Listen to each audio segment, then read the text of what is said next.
Aleksandr Cuma, Qafqaz səfəri, 33-cü fəsil. Udinlər, qoç döyüşü, Azərbaycanlıların rəqs və güləşi, Badritsenin məktubu. Səhər yeməyi zamanı hamı udinlərdən danışırdı. İndi siz məndən soruşacaqsınız ki, udinlər kimdirlər? Sizə bu başdan deyim ki, özüm də bunu yaxşı bilmək istərdim. Ancaq yenə də onlar haqqında nə bilirəmsə, qısa da olsa sizə çatdıracağam. Udinlər Qafqazda yaşayan tayfalardan biridir. Ancaq elə az sayılıdırlar ki, heç ağlım kəsmir ki, yerli əhalinin siyahıya alınması zamanı onların sayı da ayrıca qeyd edilsin. Ancaq bununla belə digərləri kimi bu tayfa da diqqətə layiqdir. Onların haradan gəldikləri bəlli deyil və heç kimin anlamadığı və heç bir dilə bənzəməyən bir dildə danışırlar.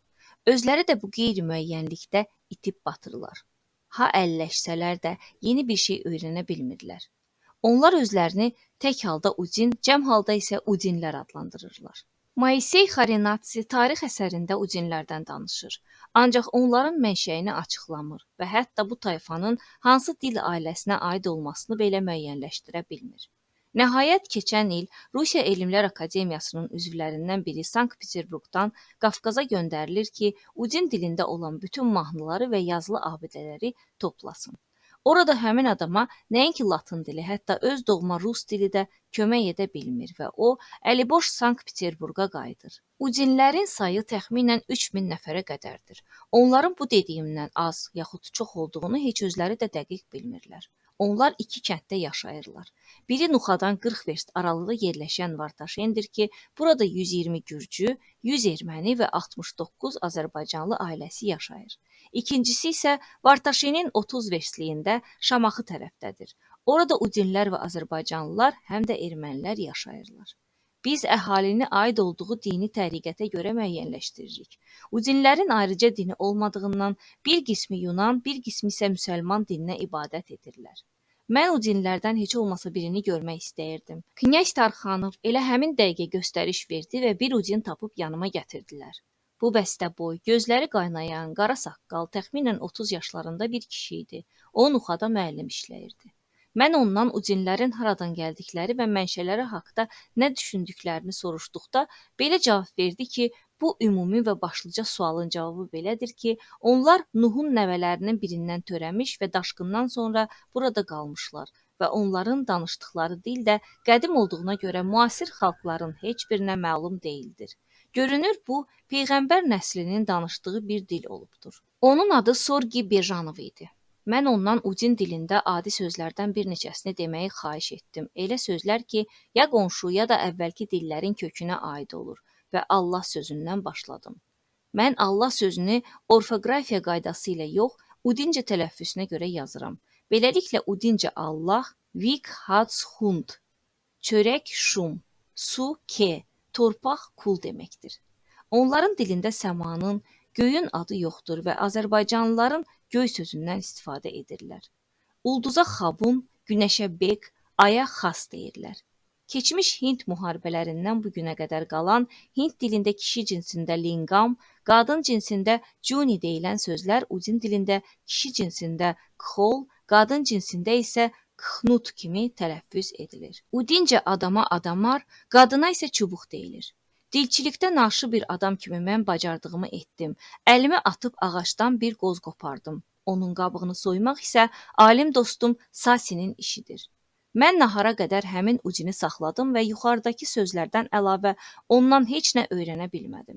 Knyazın yanına məşvərətə gələn atlılar üzündən 2-3 dəfə yarımçıq qalan yeməkdən sonra biz qalan vaxtımızdan istifadə edərək bir daha bazara baş çəkmək qərarına gəldik. Ancaq knyaz bizdən dönə-dönə xahiş etdi ki, əgər getsək onun oğlunu aparmayaq. O ki qaldı demək istəmədiyim bir çox başqa səbəblərə o əlavə olaraq bizə bildirdi. Yaxşı olardı ki, siz özünüz bu gəzintini sabaha saxlayaydınız. Mən sizin üçün əsl Azərbaycan sayağı ziyafət hazırlamışam. Biz yəqin etdik ki, bayaqdan knyazı narahat edən atlılar ləzgilərlə bağlı yeni məlumat gətiriblərmiş. Odur ki, onun təklifi ilə tamamilə razılaşdıq və gəzinti barədə bir daha söz açmadıq. Yeməyin axırında Badritsi gəlib çıxdı. O çox şən görünürdü və məmnunluqla əllərini ovuşdururdu.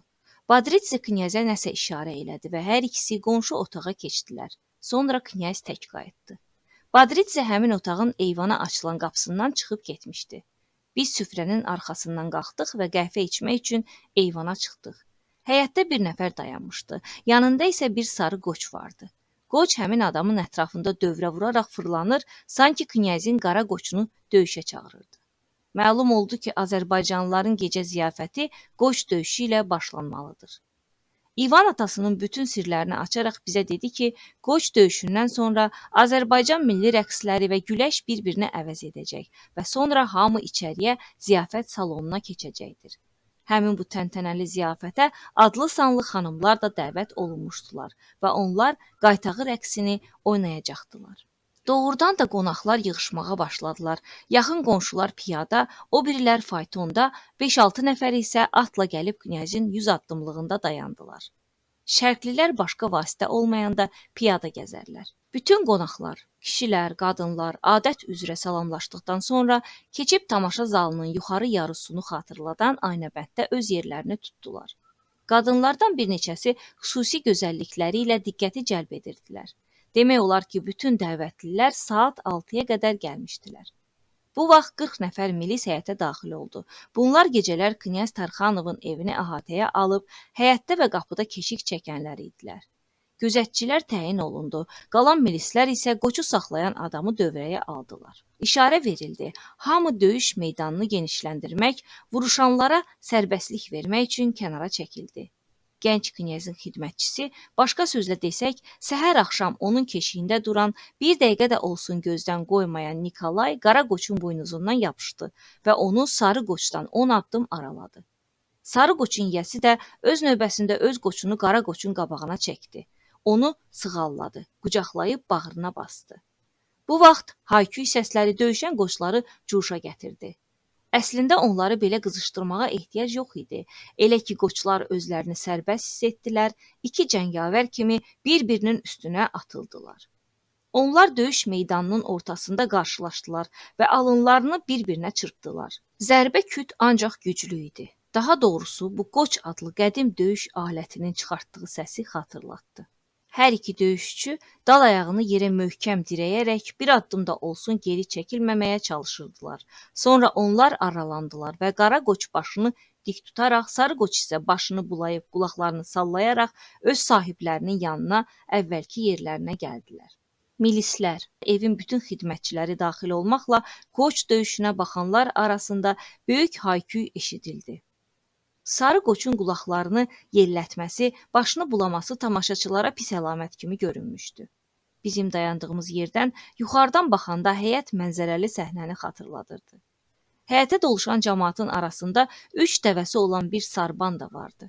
Görünür, dəvələr özlərini karvansarada hesab edirdilər və boyunlarını uzadaraq yerdə yatmışdılar. Sarban isə bu müftə tamaşanı yaxşı seyr etmək üçün dəvələrdən birinin belində əyləşib ən gözəl yerlərdən birini tutmuşdu. Tamaşaçılar arasında elələri də vardı ki, atla gəlmiş, knyazla salamlaşdıqdan sonra elə atın yəhərindəcə oturub boynunu irəli uzatmışdı ki, hər şeyi yaxşı görsün.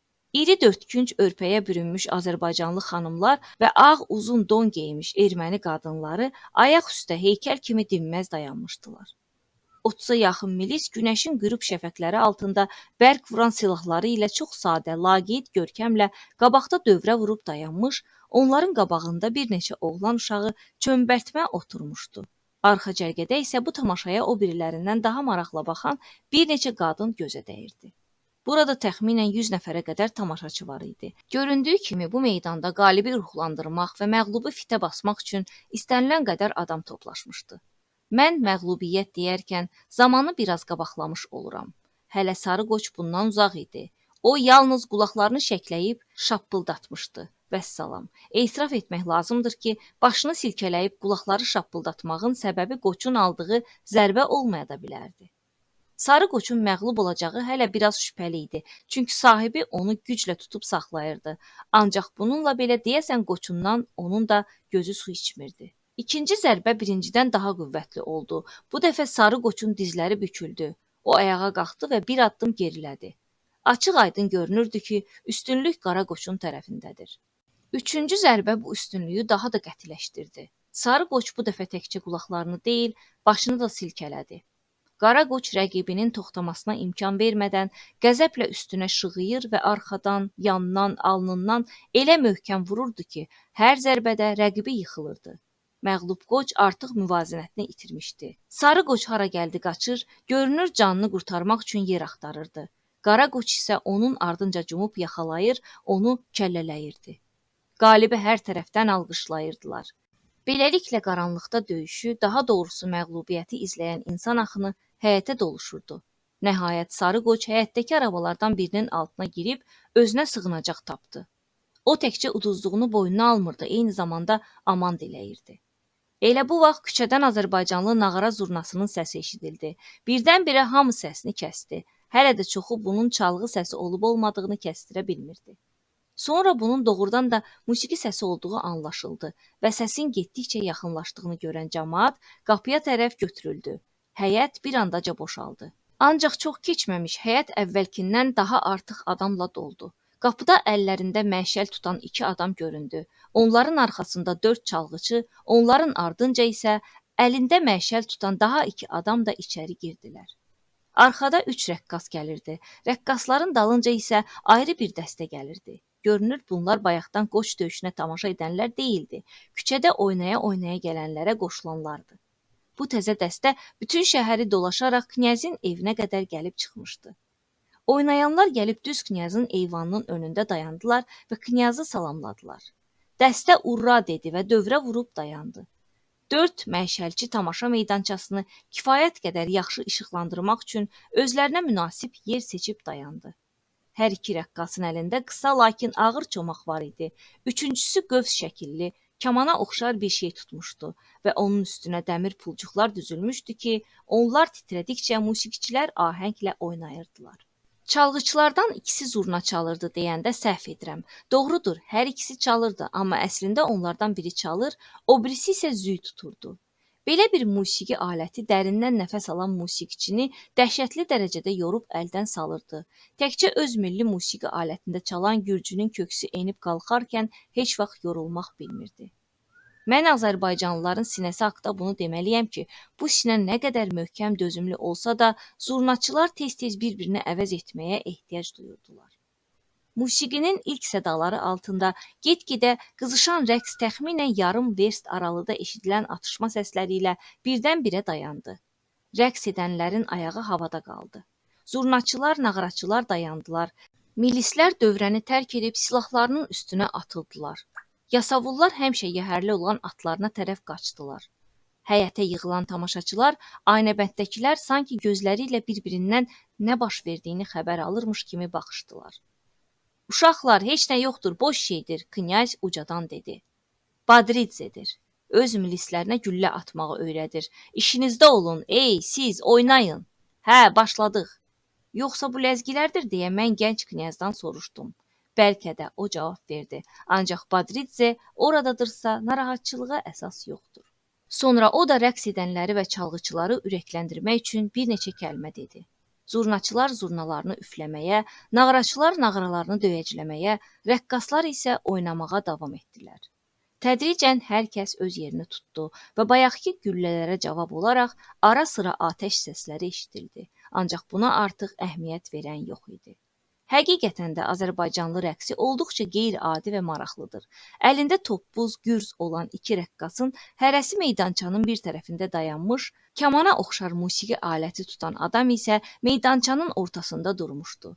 Elə cəld hərəkət edirdilər ki, onları yalnız Parisin Yelisey meydanındakı hoqqabazlarla müqayisə etmək olar. Bu hoqqabazlar ağır gürzü başlarının üstündə fırladır, qollarının və qışlarının altından keçirərək bir əldən o biri ələ ötürürdülər.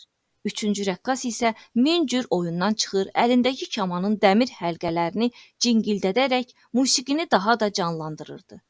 Hər iki zurnaçı bir-birini əvəz edir, zil səs çıxarır. Şotland tütəyinin səsi şotlandları həvəsləndirdiyi kimi bu səs də dağılları, gürcüləri eləcə özündən çıxarır və cuşa gətirirdi.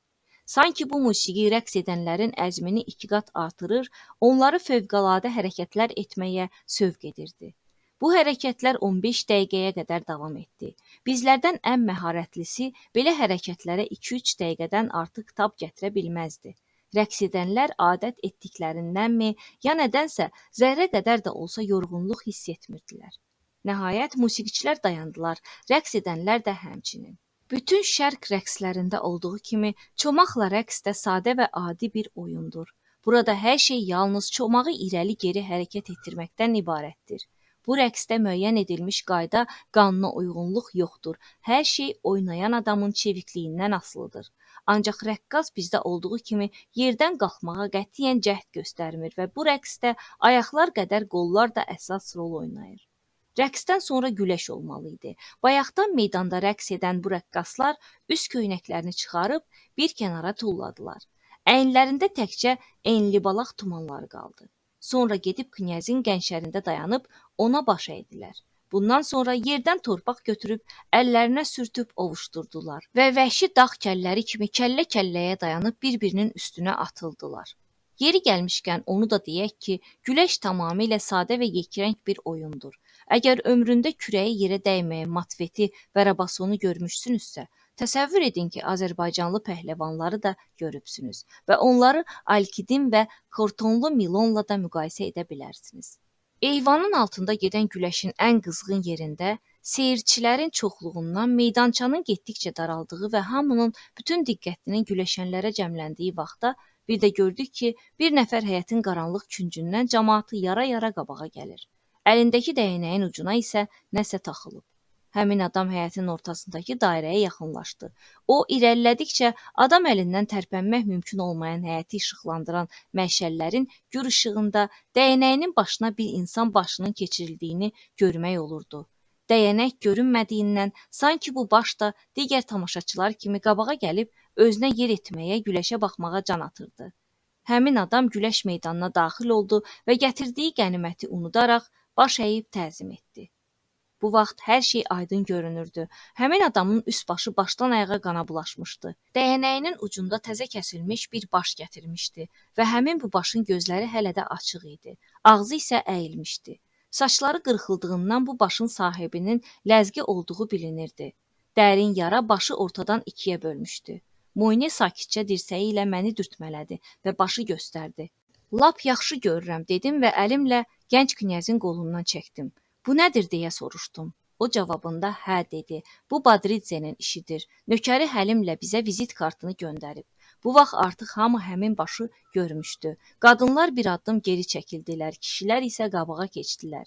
Ey Həlim, Knyaz Tarxanov Azərbaycanca hündürdən dedi. Ay bala, bizə nə gətiribsən? Həlim başını yuxarı qaldırdı, meydançanın ortasına gəldi və dedi. Badridze sizə ləzgi quldurlarının başçısının başını göndərib. Özü gələ bilmədiyinə görə üzr istəyir, ancaq birazdan gələcəkdir. Orada hava çox isti olduğundan paltarını dəyişməyə getdi. Gənc knyaz dedi, sizə demirdim o tezliklə kəsdiyi başların sayını 12-yə çatdıracaq? Elə hesab edin ki, quldurun başını mən özüm kəsmişəm. Həlim sözünə davam elədi. Onu gətirməyi Badridze mənə tapşırdı. Bu halda mənim knyazım 10 rubl mükafat mənə çatır. Yaxşı, yaxşı, knyaz dedi. Mənə axşama qədər möhlət ver. O başı da apar elə yerə qoy ki, itlər yeməsin. Sabah gərək onu Nuxa bazarında nümayiş etdirək. Baş üstə, knyaz. Həlim cavab verdi və eyvanın pilləkənində gözdən itdi. Bir an keçmədi ki, biz onun yuxarı əli boş qalxdığını gördük. Görünür, başı təhlükəsiz bir yerə qoymuşdu. Çox çəkmədi ki, Badridze özü gözəl geyimdə gəlib çıxdı.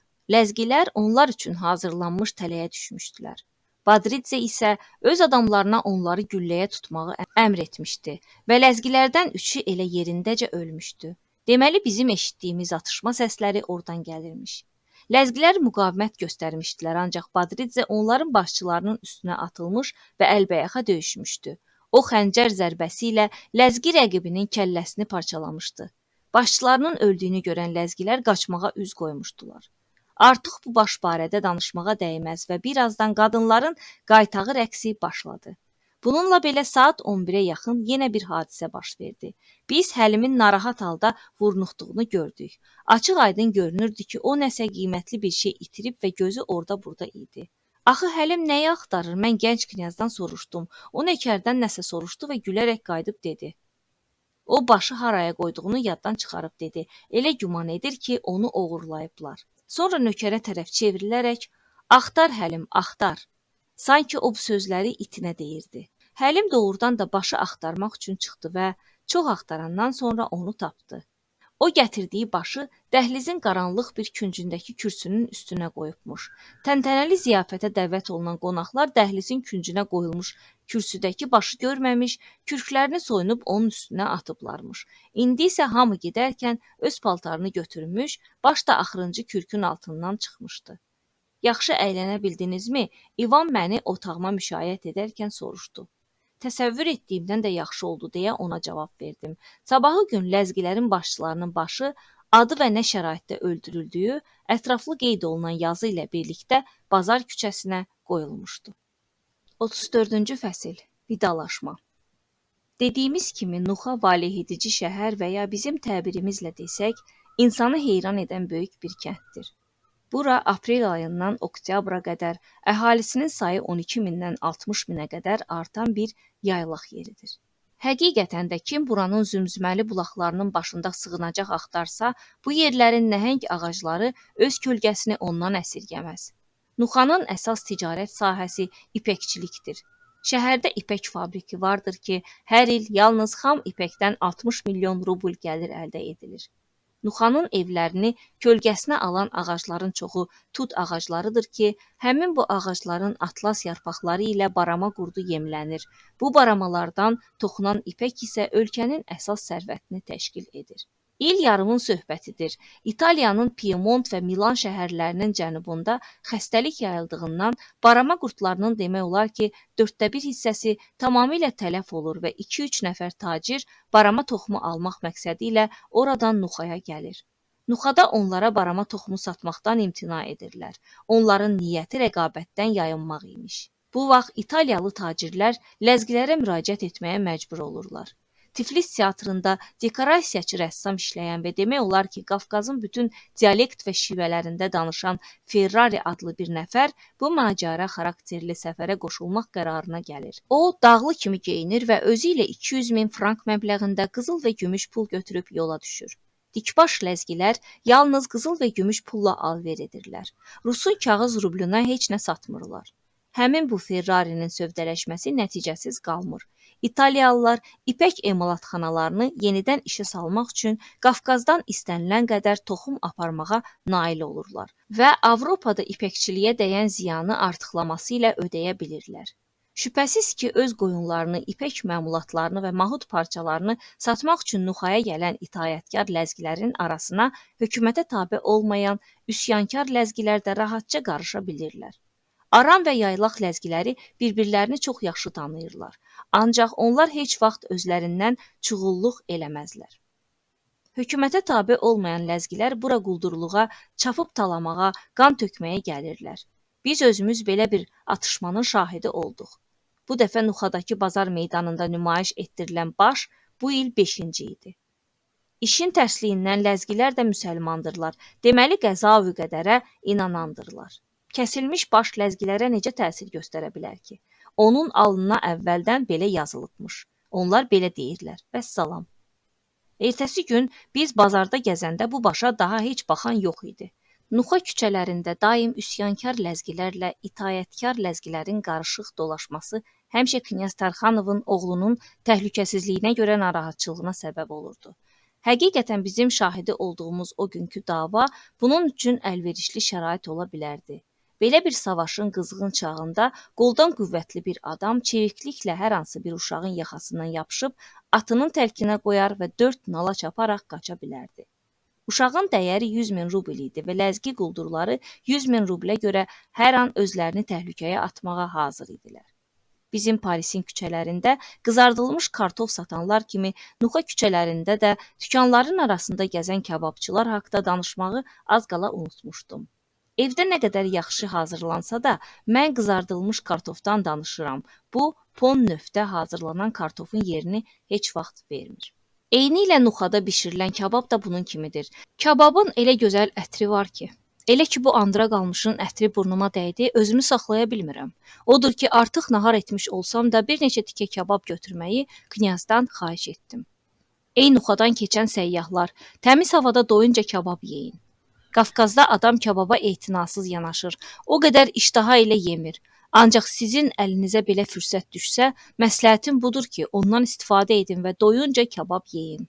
Əgər bu saat Potidə ət dükanına bitişik yöndəmsiz otaqda bu sətirləri yazdığım zaman yanımda bir boşqab nuxa kababından olsaydı, heç bilirsiniz necə bayram edərdim? Heyf ki, yoxdur. Qərara alındı ki, biz günorta saat 1-də yola düşək. Düşünürdük ki, bir ya da iki yerdə dayanarıq və sabah axşam Sarskiye Kolotsidə, Tiflisin axırıncı stansiyasında gecəni keçirərik. Deməli, hələ ixtiyarımızda xeyli vaxt var idi və buna görə də bazarda arxayın gəzməyə başladıq. Əvvəlcədən ürəyimizə danmışdı ki, hara getsək də Nuxadan yaxşı yer görə bilməyəcəyik. Həm də Knyaz və onun oğlu kimi ev sahibləri ilə tanış olmaq özü də xoş bir təsadüf idi. Onlarla keçirdiyimiz bir gün bizə bütün ömrümüz boyu xatırlayacağımız anlar bəxş etdi. Mən bazarda masa üçün süfrə almaq istədim, ancaq İvan mənə mane oldu. Atam sizə yaxşı bir süfrə bağışlamağı düşünürdü, dedi. Mən bilirdim ki, bazardan qaydanda mənim üçün çox gözəl bir süfrə hazır olacaqdı. Doğrudan da çarpayımın üstünə yaraşıqlı bir süfrə və çox gözəl bir Azərbaycanlı tüfəngi qoyulmuşdu. Bu mənim onun oğluna vəd etdiyim kiçik bir hədiyyənin əvəzi, başqa sözlə, gürcü sayağı bir təşəkkür idi. Başqa xalqlar bir şey almağı xoşladıkları qədər gürcülər hədiyyə etməyi xoşlayırlar. 3 ildən bəri gürcülərin arasında yaşayan Tiflisdəki konsulumuz Baron Finodan söhbət əsnasında soruşdum. Gürcülər haqqında nə düşünürsünüz? Bütün müsbət keyfiyyətləri ilə bərabər onların heç bir qüsuru yoxdur. O mənə belə cavab verdi. Bizim hamımız kimi özünü başqalarından üstün tutan bir fransızın qəlbinin dərinliyindən gələn səmimi tərifi görürsünüzmü?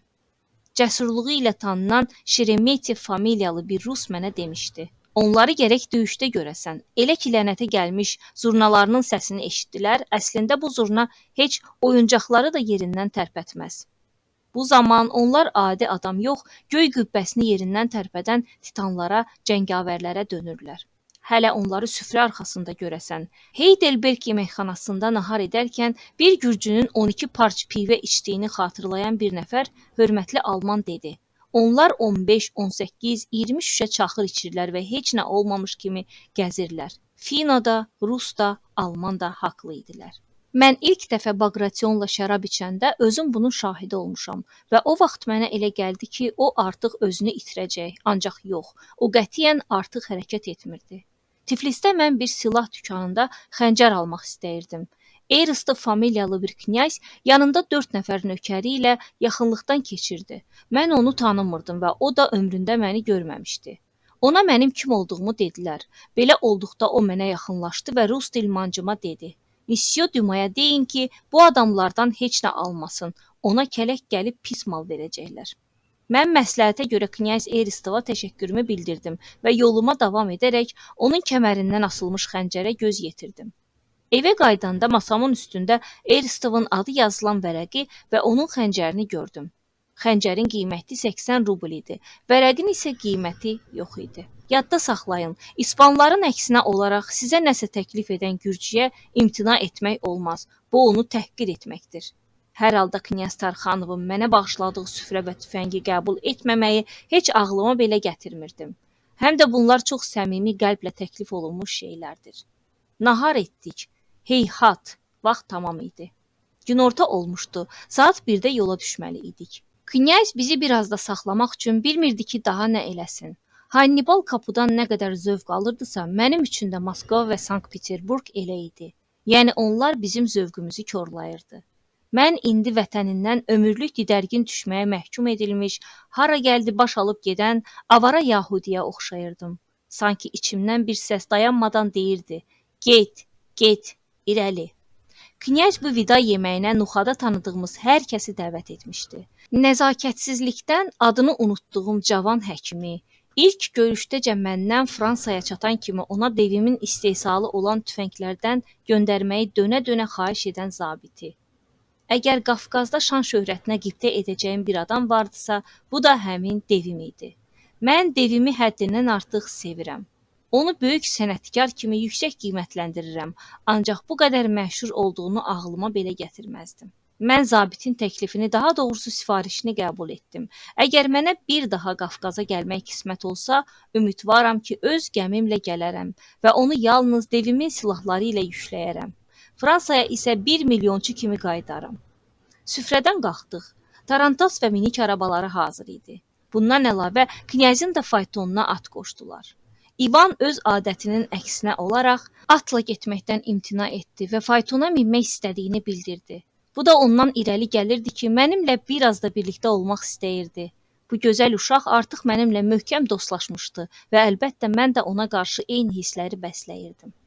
Bütün yasavullar və nökərlər hamısı ayaq üstə idilər. Badridze 15 nəfər milislə bizi növbəti stansiyaya qədər aparmalı idi. Mən knyaz və onun oğlu ilə birlikdə faytona mindim. Moyne, Kalina və cavan həkim Tarantasa, yerdə qalanlarsa öz atlarına mindilər. Karvan yola düzəldi. Bütün miniklərdən yüngül olan fayton lap qabaqda gedirdi və çox keçmədən ağır yüklənmiş miniklərin hamısı arxada qaldı. Biz Nuxa şəhərinin bir hissəsi sayılan və yolumuzun üstündə olan qışlağa gəlib çatdıq. Bir gün bundan əvvəl burada ləzgilərlə toqquşma olmuşdu. Hələ də bir neçə yerdə sallaxxanadakı kimi qan ləkələri vardı. Bu yerdə Badridze artıq hamımıza bəlli olan döyüşü bütün təfsilatı ilə danışdı. Mən narahatlıqla çevrilib arxaya boylanırdım. Tarantas görünmürdü. Mən İvana xəbər verdim. O isə Nikolaya nəsə dedi. Nikolay atını 4 nala çaparaq getdi və 5 dəqiqə sonra qayıdıb xəbər verdi ki, Tarantasın təkəri qırılıbdır və ona görə də yolda qalıblar. Bu zaman Kalina və Moyne də atın üstündə göründülər və deyilənləri təsdiqlədilər. Xoşbəxtlikdən ziyan yalnız faytona dəymişdi. Təkəri təmir etmək üçün bir sutka vaxt lazım gələcəkdi. İvan sevincindən əl çalıb oynayırdı. Axı biz bir sutka da Nuxada qalacağıq. Ovqatım təlx oldu. Moyne isə hər yerdən ümidini üzmüşdü. Bunu hiss edən knyaz Tarxanov Nikolaya pıçıltı ilə nəsə göstəriş verdi. O da dərhal atını çaparaq getdi. Sonra hamı bir yerə yığışanda stəkanları və şüşələri arabadan çıxartdılar. Təbii ki, şüşələrdəki şampan şərabı idi. Rusiyada və Qafqazda kimisə səfərə yola salanda uğur diləmək üçün həm də səfərdən sağ-salamat qayıtması münasibəti ilə şampan şərabı içirlər. Rusiyada istər həqiqi, istərsə də əldə qayırma şampan şərabından həddən artıq çox istifadə olunur. Əgər Fransa başdan başa üzüm bağlarına dönüb şampan şərabı emal etsə, bu cür içməyə bəs eləməz. İçdik, söhbət elədik. Nə başınızı ağrıdım. Hərəsi 3 rubl olan 30-a yaxın şampan şüşəsini boşaltdıq. Beləcə yarım saat keçdi. Yarım saatdan sonra biz Tarantası gördük. Ona qoşulmuş atlar 4 nala çaparaq gəlirdi. Möcüzə baş vermişdi. Nə idi? Xeyr, sadəcə olaraq knyaz öz faytonundakı təkərlərdən birini çıxartdırıb, bizim Tarantasa saldırmış, bizim qırıq təkəri isə özünə götürmüşdü. Əminliklə demək olar ki, Gürcü knyazları qətiyyən alver üçün yaranmamışlar. Ən çətin anlar çatmışdı. Mən əllərimi gənc knyaza doğru uzatdım. O ağladı. Atası qısqanclıqla ona baxırdı. Mən bir yerə gedəndə o bir dəfə də olsun ağlamayıb, knyaz dedi. Ola bilər, uşaq cavab verdi və sözünə davam etdi. Axı mən əminəm ki, səni yenə görəcəyəm. Sən heç vaxt məni tərk etməzsən, Monsieur Dumas isə... Göz yaşları ona sözünü tamamlamağa imkan vermədi. Mən qollarımı onun boynuna doladım və öz doğma oğlum kimi bərk-bərk bağrıma bastım. Əmin ol ki, mən səni yenə görəcəyəm. Nə qədər ki canımda can, əlimdə qələm var, sənə söz verirəm. Sonra biz knyazla, Badridze ilə, İvanla qucaqlaşıb öpüşdük. Tarantasa minib yola düşdük. Rusiyaya səyahət ərzində yalnız 2 dəfə ürəyim sıxılıb, hər ikisi də ayrılıq anında. Qoy balaca sevimli knyaz bunlardan birini öz payına götürsün. O birisi isə kimin hafizəsi yaxşıdırsa ona qalsın. Biz gözdən itənə qədər bir-birimizə əl elədik. Sonra yolu döndük və əlvida. Mən onların hərəsindən bir yadigar aparırdım. Knyaz Tarxanovdan tüfəng və xalça, knyaz İvandan çuqun fiqurlar və yataq örtüyü. Nəhayət Badridzenin hədiyyə etdiyi enlibalaq şalvarı və gənc həkimin verdiyi kəməri özümlə aparırdım. Bu axırıncı faktın üzərində biraz dayanaq. Bu çox maraqlıdır.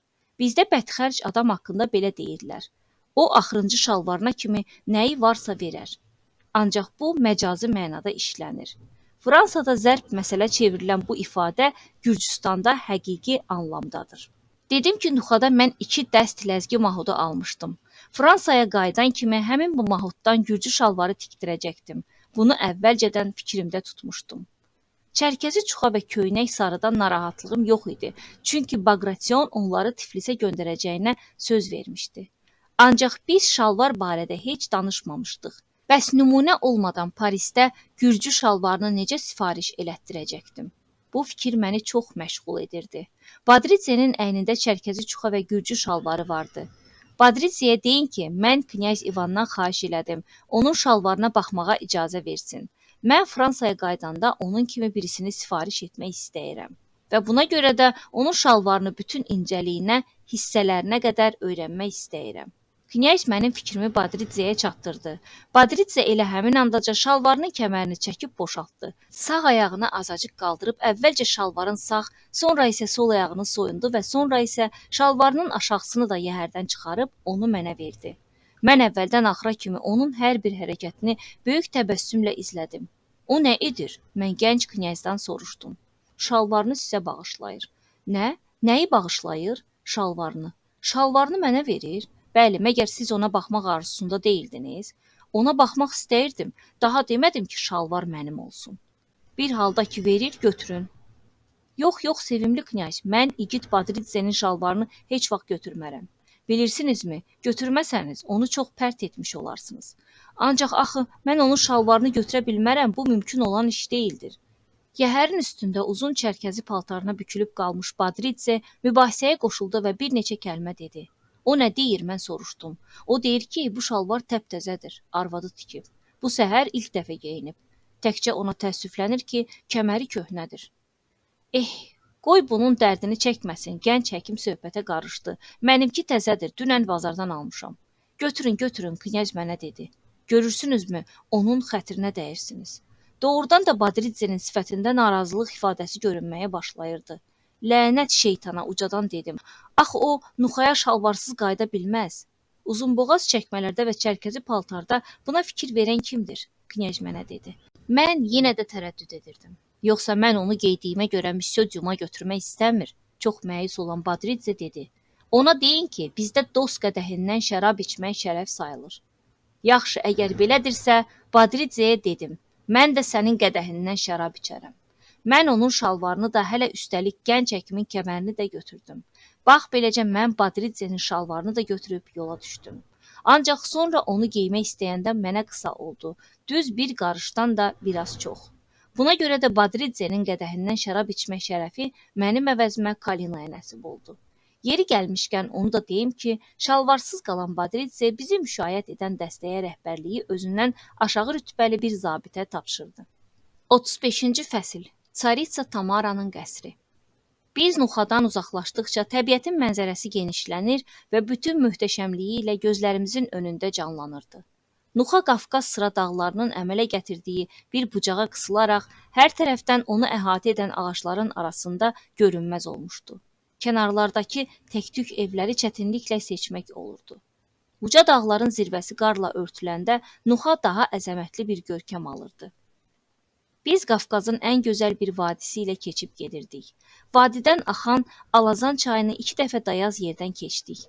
Əvvəllər ləzgilər Sinandala enib Knyaginya Çavçavadze ilə Arbelyanini əsir götürdükləri vaxta qədər bu çayı keçməyə cürət edə bilməzdilər. Biz tezliklə Çar nəslindən olan bu iki Knyaginyanın başına gələn gözlənilməz, həm də dəhşətli hadisəni onların antik ədəbiyyatda Homer və Evripidin təsvir etdiyi qədim əsirlər kimi amansız quldurlar tərəfindən atların quyruğunda necə sürükləndiyini danışacağıq. Qafqazın bağı hesab edilən Kaxetiya bizdən sol tərəfdə idi. Gürcüstanın üzüm bağları yerləşən bu yerdə qızlar çaxırından heç də geri qalmayan şərab istehsal edilir. Əgər buranın cəmaatı şərabı fransızlar kimi hazırlamağı, xüsusilə saxlamağı öyrənsəydilər, bu Fransa çaxırı ilə rəqabətə girə bilərdi. Burada çaxırı uzun müddət təkə yaxud kəl dərisindən hazırlanmış tuluqlarda saxlayırlar və bu dərilərin də qoxusu çaxıra çökür. Həvəskarların yüksək qiymətləndirdikləri bu qoxu qətiyyən mənim xoşuma gəlmir, əksinə zəhləm gedir. Təkə və kəl dərisindən olan tuluqlarda saxlanmayan çaxırı ərəblər buğdanı quyularda saxladıkları kimi torpağa bastırılmış iri küplərə tökürlər. Bax, bu əsl çaxırdır. Deyirlər, bir dəfə bir rus draqununun ayağının altında torpaq çökür və o belə küplərdən birinin içinə düşüb elə oradaca boğulur. Malvazidə öz çəlləyinin içində boğulan Clarens kimi. Sağ tərəfdə ipə-sapa yatmayan ləzgilərin sığınacaq tapdığı zirvəsi qarlı, sıldırım qayalı, çılpaq dağ silsiləsi uzanıb gedirdi. Onları axtarıb tapmaq üçün bu dağlara qalxmaq lazım idi. Qafqaza səyahət zamanı qarşıya çıxan çətinliklər və təhlükələr nə Əlcəzairdə, nə də Atlasda adamın heç ağlına da gəlməz. Mən Sen Bernard aşırımından keçən Muzaya yolunu görmüşəm, ancaq bunlar ləzgilərin döyüş dəstələrinin keçib getdikləri aşırımların, keçidlərin yanında toya getməlidir. Yəni şahlara layiq yoldur. Biz meandr kimi əyri-üyrü yolla axan Alazan çayı sayəsində uzun-uzadı bir dövrə vurmalı olduq və çayı bir neçə yerdən keçdik. Belə etməsəydik, Allah bilir neçə verst yol getməli olacaqdıq. Beləliklə 3 saat ərzində cəmsi 2 verst yol qət edə bildik. Nəhayət gözətçi məntəqəsində dayandıq. Buradan baxanda Nuxa elə gözəl görünürdü ki, Moyni bu mənzərənin rəsmini çəkməyə bilməzdi. Bu şəkil hazırda Knyaz Bayratinskdədir. Günortadan sonra saat 3-ə yaxın biz yenidən yola düşdük və mənzərəli Alazan vadisi ilə 4-5 saat getdikdən sonra axşam Barabatlinskaya məntəqəsinə çatdıq.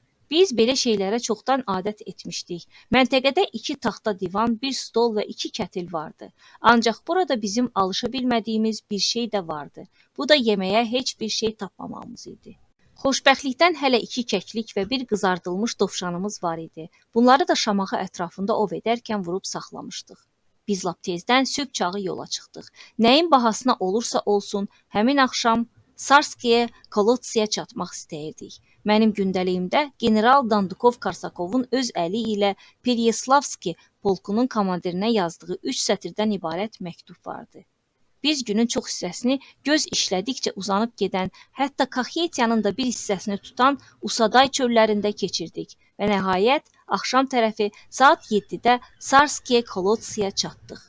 Bu müasir üslubda tikilmiş bir şəhər idi və daha çox hərbi düşərgəyə oxşayırdı. Biz hündür təpənin üstündə tikilmiş geniş bir ev gördük və qapını döyüb polkovnik Tollu soruşduq. Kalinonun müraciət etdiyi nökər ev sahibi ilə nəsə danışıb qayıtdı və ilk sözü bu oldu. Buyurun, evdədir. Biz daxil olduq. Gözəl qədd-qamətli, yüksək rütbəli bir zabit bizi qarşıladı. Siz Monsieur Aleksandr Dumasınız? Həmin adam məndən soruşdu. Mən təzim etdim və Knyaz Dandukov-Karsakovun əli ilə yazılmış qeyd gündəliyimi ona təqdim etdim. Siz qraf Tolsunuz? O gündəlikdəki yazını oxuyarkən soruşdum. Xeyr, o dedi, mən Knyaz Melikovam və sizi öz evimdə müsafir etməkdən böyük məmnunluq duyuram. Siz axtardığınız adamı başqa birinin qapısından soruşubsunuz. Qraf Tollu görəcəksiniz, ancaq mənim evimdə. Mən onu şam yeməyinə bura dəvət edərəm. Bu sözlər elə nəzakətlə deyilmişdi ki, qəbul etməmək qeyri-mümkün idi. Yüklərimizi dəhlizə yığdılar, bizi gözəl, isti otaqlara apardılar. Elə bil ki, yolumuzu gözləyirdilər. Yarım saatdan sonra qraf Tol gəlib çıxdı. O, uzun müddət Parisdə yaşamışdı və fransızca çox gözəl danışırdı. Knyaz Melikov isə danışanda biraz çətinlik çəkirdi. Knyaz Dandukov-Karsakovun verdiyi kağız parçasında bir əlavə qeyd də vardı və orada belə yazılmışdı. Monsieur Dumaya Tsaritsa Tamaranın qəsrini göstərin. Tsaritsa Tamara Gürcüstanda olduqca məşhur idi. O, kral 9-cu Ludoviklə bir dövrdə və eynən onun kimi yaşamışdı. Ancaq ondan fərqli olaraq bəxti gətirmişdi. O, müsəlmanlarla amansız müharibə aparmışdı. Normandiyada bütün qədim qalalar Şeytan Robertin adı ilə bağlı olduğu kimi, Gürcüstanda da bütün qədim tikililər Tsaritsa Tamaranın adı ilə bağlıdır. Gürcüstanda bugün yüzlərlə saray və ya qəsr var ki, indi qurd-quşun məskəninə çevrilmişdir. Ancaq bir şey qeyd etmək lazımdır ki, bütün bu qalalar öz təkrarsız görünüşünü saxlamış və mənzərəli yerlərdə bina edilmişdir. Mən hər yeri ələk-vələk elədim. Nə qədər soraqlaşdımsa, Tsaritsa Tamaranın tarixini başdan ayağa öyrənə bilmədim. Yalnız uydurma rəvayətlərdən və Lermontovun bir neçə şeirindən başqa bir şey tapa bilmədim. Halbuki addım başı Tamaranın tikdirdiyi qalalara rast gəlirdim.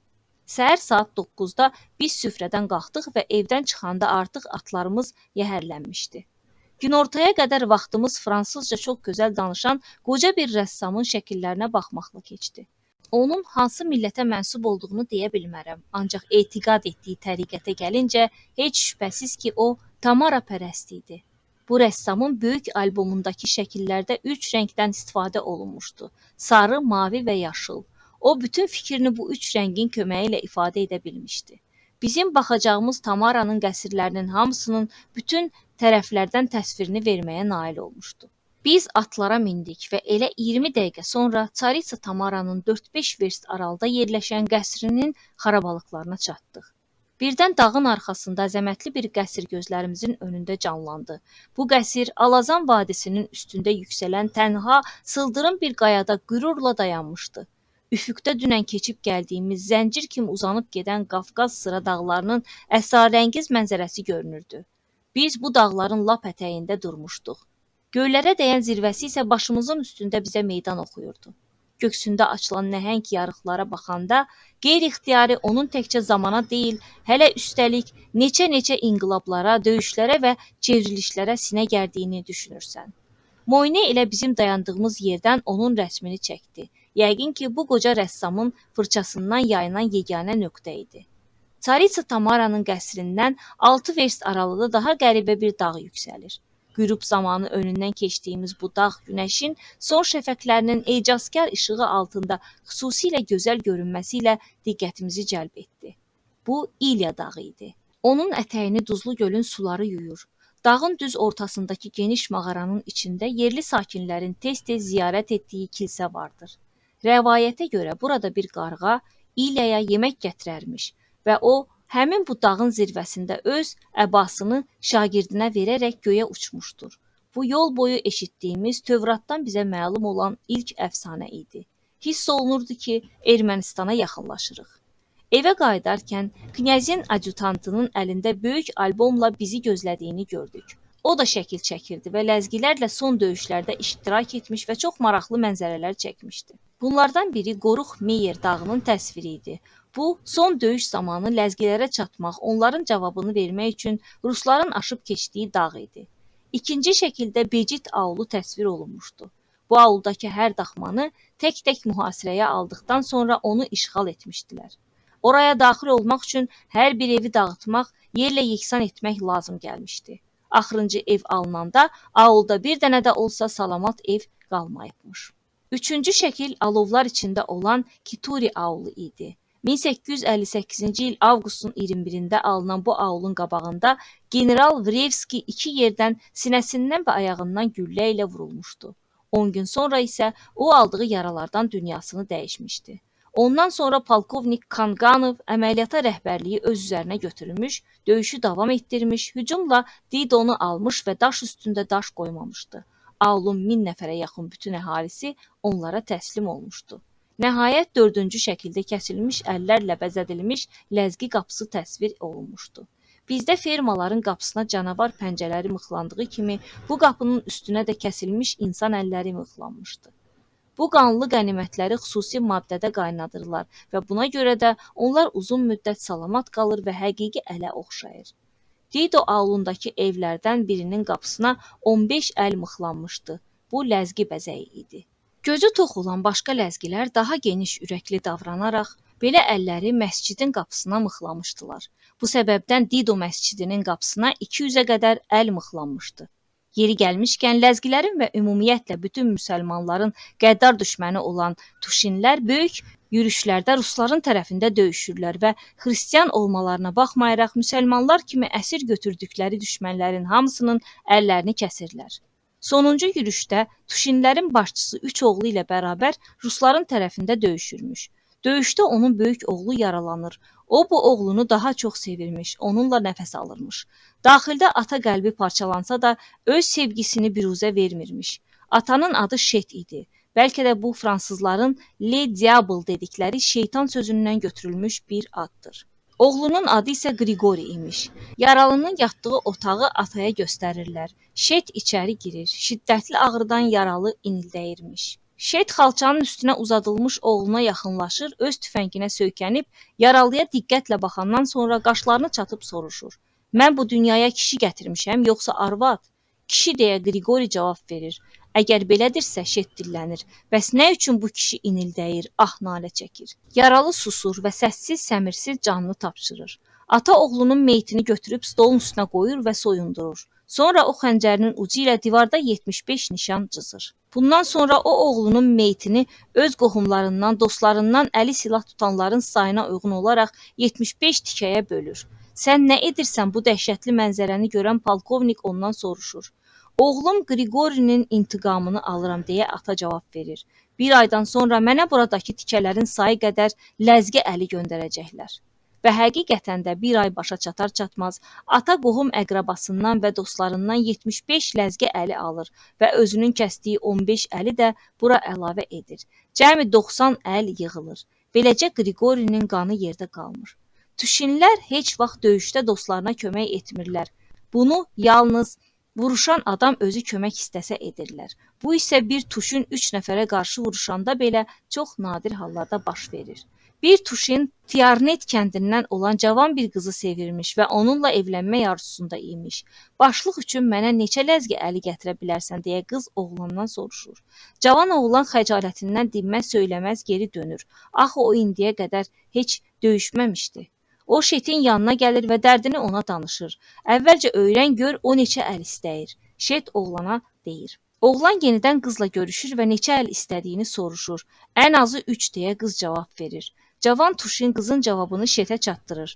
Mənimlə növbəti əməliyyata gedərsən. Şet ona deyir. Birdən çox gözləmək lazım gəlsə, bəlkə sizin bu əməliyyatınız... Cavan oğlan tərəddüd edir. Elə isə indi gedək, ardımca gəl. Mən həmişə döyüşə hazıram. Onlar elə həmin gün yola düşürlər və 2 həftə sonra 12 kəsilmiş əllə geri qayıdırlar. Onlardan 7-sini Şet, 5-ni isə gənc oğlan kəsmişdi. O qıza vəd etdiyindən 2 əl artıq gətirmişdi.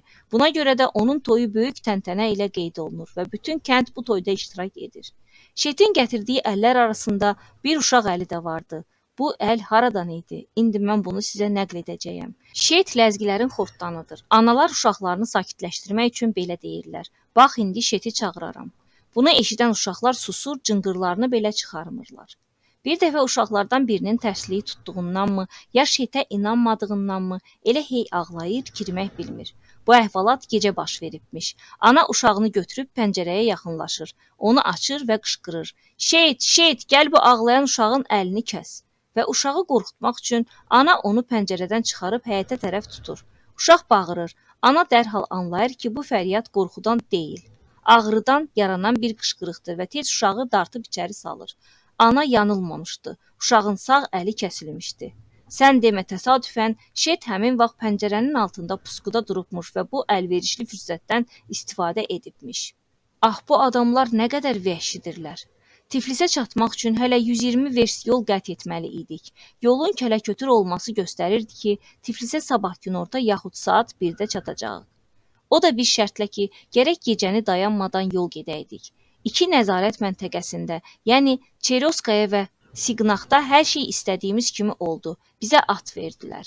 Ancaq 2-ci nəzarət məntəqəsindən sonra yol təhlükəsiz olduğundan mühafizə dəstəsi götürməyi lazım bilmədik. Bu isə 3-cü məntəqədə Yeni Magorskidə adi şəxs kimi qarşılanmağımıza səbəb oldu. Nəticədə nəzarətçi heç buraxılış vərəqəmizə də məhəl qoymadı və özümüzə də baxmadan atın olmadığını söylədi. Biz özümüz elə bu cavabı gözləyirdik, çünki yola düşməzdən qabaq nahar etmək istəyirdik və buna da 1 saat vaxtımız gedəcəkdi. Odur ki, cavab verdik ki, hələ gözləyə bilərik. Gözləyin, nəzarət məntəqəsinin rəisi əvvəlki laqeydliklə bizə dedi, ancaq heç axşam da at olmayacaq. Əgər Rusiyada məntəqə rəisi belə laqeydliklə ağzına gələni danışırsa, bu o deməkdir ki, biz oğruyuq və sizi soymaq istəyirik. Bu halda yalnız bir əlac qalır, gərək qamçını götürəsən. Mənim qamçımı götür, Kalinaya dedim. Haradadır? Çamadanımda. Onu nə üçün oraya qoyubsunuz? Siz ki bunu yaxşı bilirsiniz, onu mənə general Lam verib. Bu səbəbdən də o mənim üçün çox dəyərlidir. Yaxşı, siz bu qamçı ilə nə edəcəksiniz? Sehirbazlar əllərindəki çubuqla nə edirlərsə, mən də onu edəcəyəm. Yerin altından at çıxaracağam. Məncə indi bunun heç bir faydası olmayacaq. Niyə? Həqiqətən də burada at yoxdur. Bunu hələ şam yeməyindən sonra görərik. İndi isə hər ehtimala qarşı get qamçını çamadandan götür, bura gəl. Kalino çamadandan qamçını çıxarana dək Moyni ilə mən ağzına qədər adamla dolu olan gözləmə otağına keçdik.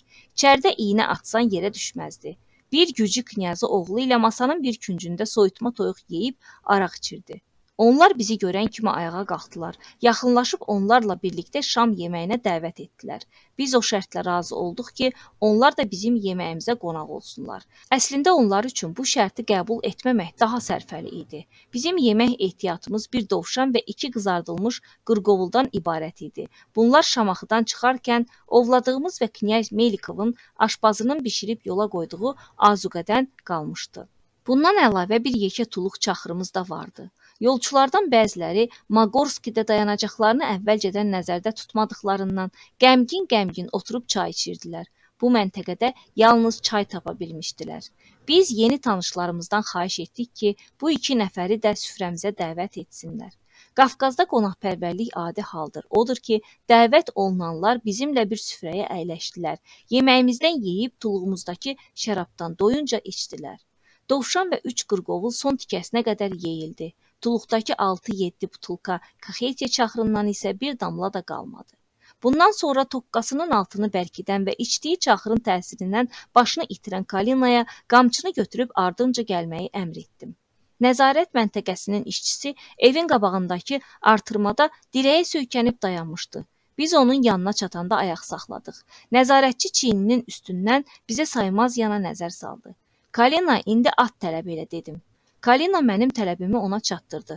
Nəzarət məntəqəsinin işçisi acıqla sifətini turşutdu. Məgər dediyimi eşitmədiniz, dedi. Nə dediniz ki? Sizə dedim ki, at yoxdur. Ona de ki, bunu çox yaxşı eşitdik, ancaq əminik ki, yalan danışır, bizi aldadır. Kalina mənim sözlərimi həmin adama çatdırdı. O heç yerindən qımıldanmadı da. Bəlkə onu biraz əzişdirək, Kalina soruşdu. Yox, əvvəlcə onun yalan söylədiyinə əmin olmaq lazımdır.